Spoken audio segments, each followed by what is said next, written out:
But people want exit ramps because that system is becoming oppressive.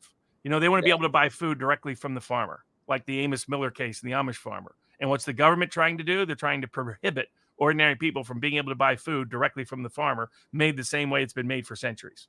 Yeah, there's playing whack-a-mole. Absolutely. Big tech, they're doing everything possible to immunize big tech and allow the collusion with the state to censor that case up before the Supreme Court of the United States and to cause all the harm that it is instituted. Big Pharma, the COVID vaccine. I represent Brooke Jackson. The Biden administration's intervening in that case to try to completely shut down any discovery. The American people were defrauded to billions of dollars because Pfizer promised a safe, effective vaccine for the prevention of COVID-19. And what they delivered was dangerous, ineffective, not even a vaccine, didn't inoculate against anything, and didn't prevent COVID-19.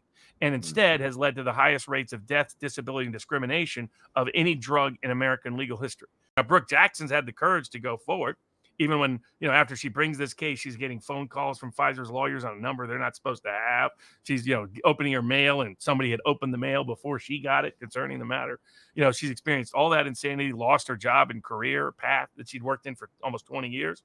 But the question is, will our courts step in and save us or not? Will they uphold constitutional liberty or not? Will they put an end to this insanity, whether it's the big food, big pharma, big tech, or big banks? And that's going to be, we see it in the banking financial context because they're doing everything possible to weaponize the system to prohibit people from being able to be in the crypto economy. They're trying to call it a security so they can regulate it and run it out of Dodge or accuse people of crimes for merely trading it or having it. The Biden administration wants to tax it into oblivion. They don't want to allow it to be a commodity for currency exchange purposes or utility purposes.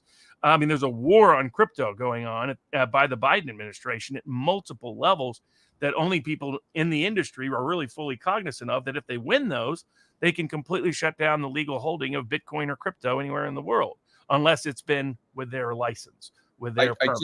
I just did a story on this, Robert. If you have a couple more minutes, can you explain Biden's tax proposal and how he's trying to pass through an unrealized capital gains tax, and talk about the constitutionality, if that's a word, of an unrealized capital gains? That's just really mind blowing.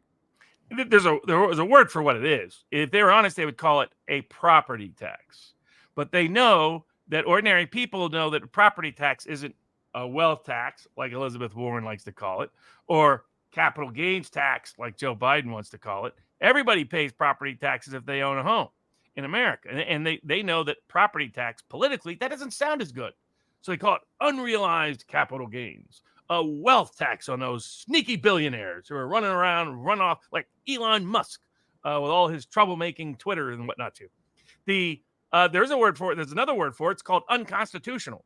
So under the United States Constitution, you can only do a direct tax, and a direct tax was on my person or on my property.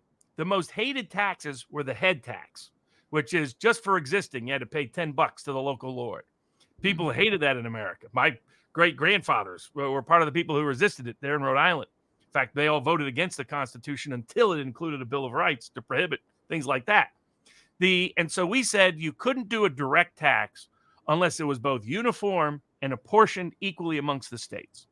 Apportionment is a technically impossible thing to do because what would happen is, like, New Yorkers would owe more tax than Louisianans, right? So politically, it's unpalatable. So no direct tax is constitutional. Now they get the 16th Amendment, and the 16th Amendment says you can tax income without regard to the uniformity or apportionment rule.